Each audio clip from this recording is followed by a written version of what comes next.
Welcome everyone. In the next lecture, Inverse Laplace transform. in the previous lecture, we have seen simple problems based on the partial fraction.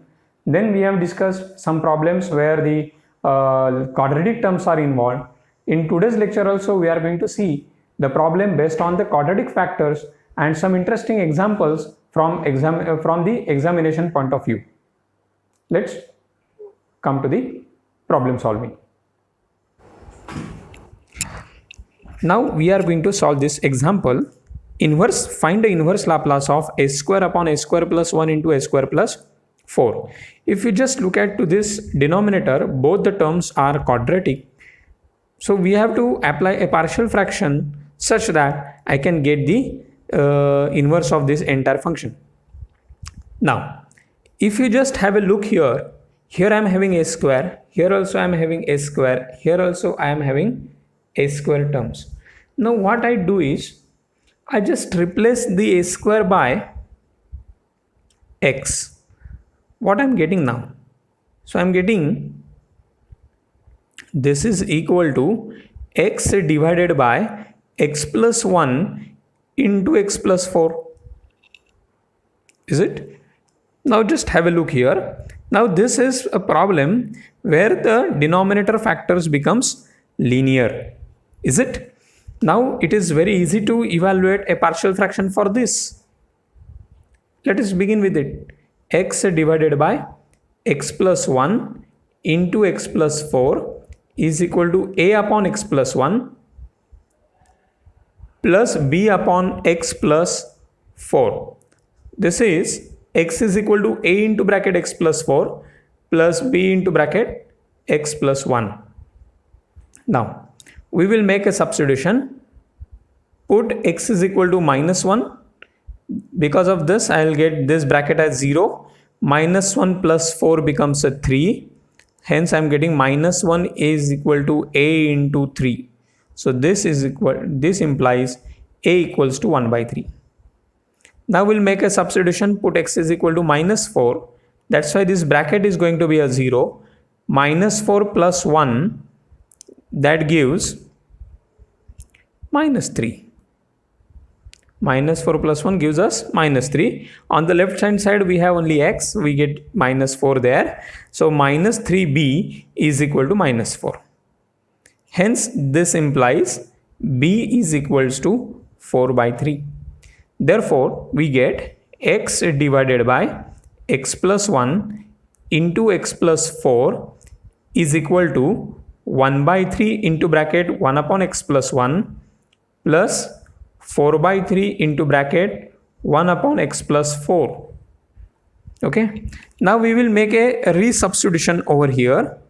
That is, I replaced x by a square. Hence, replacing x by a square now. See, initially what I done, I substituted s square is equal to x. Now we will make a resubstitution. Okay. So in the resubstitution, I will get here a square divided by a square plus 1 into a square plus 4. So this is 1 by 3 into bracket 1 upon a square plus 1 plus 4 by 3 into 1 upon a square plus 4.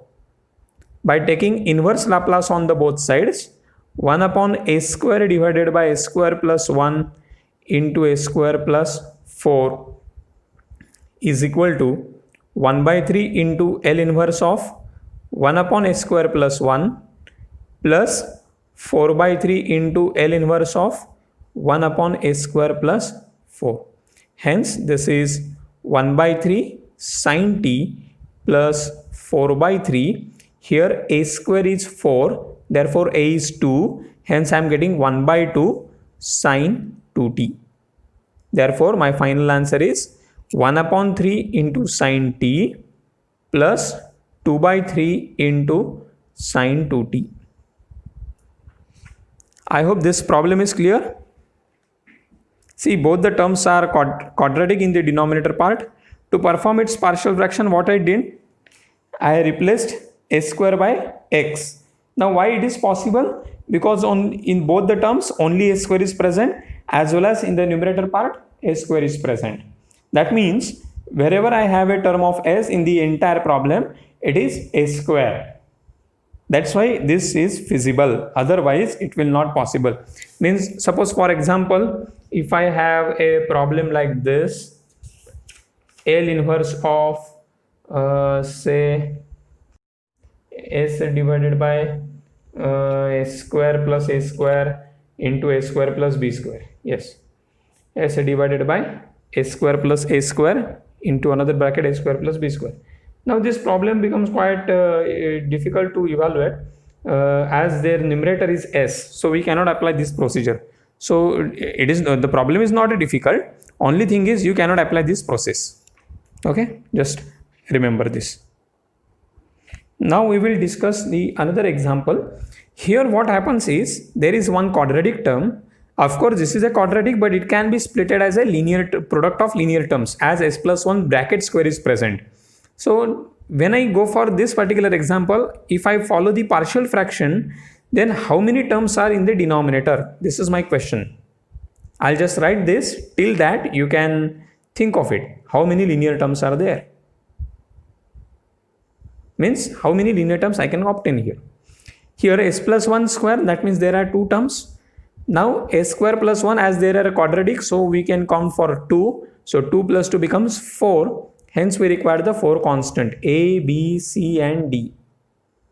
So a upon s plus 1 plus b upon s plus 1 square plus cs plus d upon s square plus 1.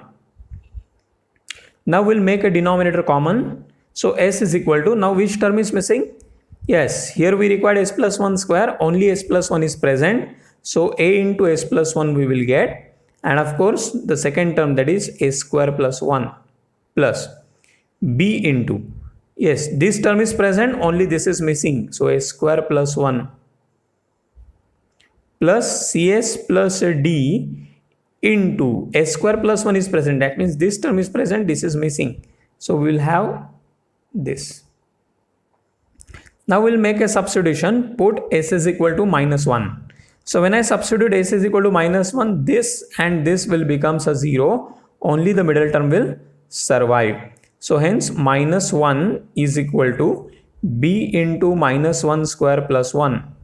So this implies minus 1 is equal to 2b, that is b is equal to minus 1 by 2. Now the question comes, how to derive a, b, c and d? Do you have any option? Yes, of course. We can get the solution there. How is it possible? Well, do you have any chance of substitution so that you get the answer? I think it's not. Is it?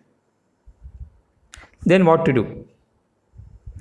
The thing is, I'll go for simplification of the term. So a into bracket s into s square, that is s cube, plus s plus 1 into s square, that is s square, plus 1, plus b into bracket s square plus 1, plus c s into s square plus 1, that is s square plus 2s plus 1 into s. Therefore this is s cube plus 2s square plus s, plus d into s square plus 2s plus 1. Now we can go for the comparison of the coefficients. What kind of comparison you will do? You know the value of b. So what I do, I'll compare the coefficient of s square only. That is one case. Is it?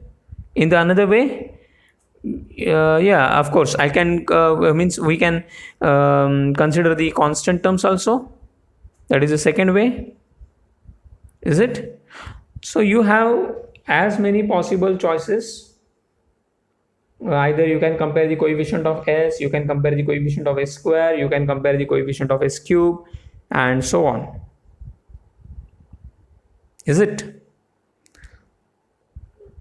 What you will do now? Yes, think of it. Okay, let's begin with this and we will work out something. Here we can have s cube comparison of the s cube. So that means on the left side there is no s cube, so 0. Here a into s cube, therefore a, plus c into s cube, therefore c. So 0 is equal to a plus c.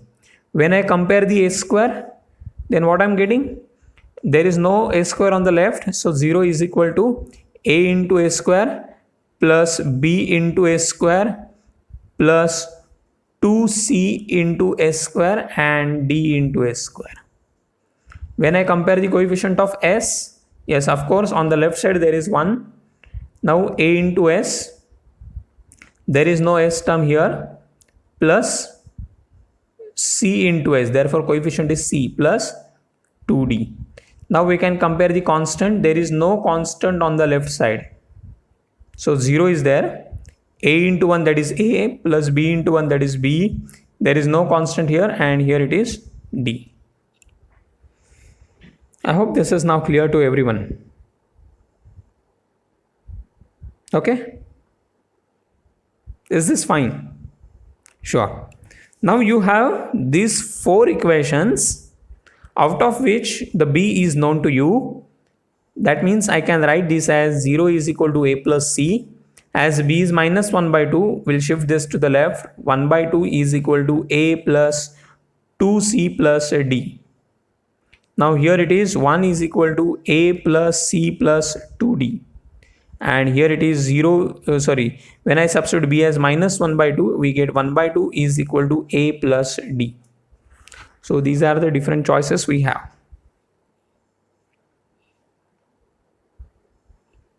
Okay, now what we can do further?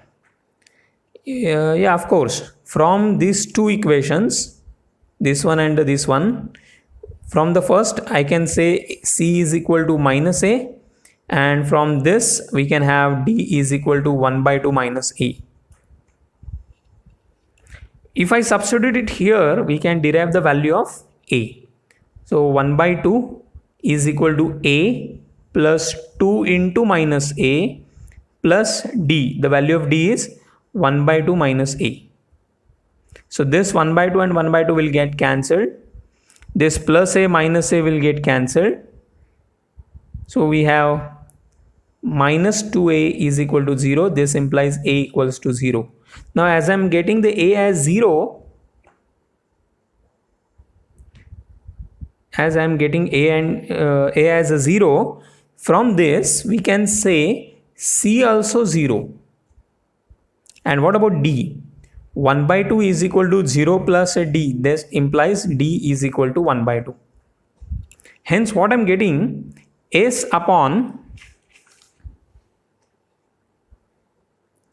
s plus 1 square into s square plus 1, as a is 0, b is minus 1 by 2. So we have minus 1 by 2 into s plus 1 bracket square, plus c is also 0. So 0 into s is 0. The d is 1 by 2. So 1 by 2 into 1 up s square plus 1. Is it? Now get the inverse Laplace on both sides. So inverse of s upon s plus 1 square into s square plus 1 is equal to minus 1 by 2 into L inverse of 1 upon s plus 1 square plus 1 by 2 into L inverse of 1 upon s square plus 1. Now this is s plus a term. So we can have this plus a outside, which becomes e raised to minus a. That is e raised to minus 1 into t into L inverse of 1 upon s square.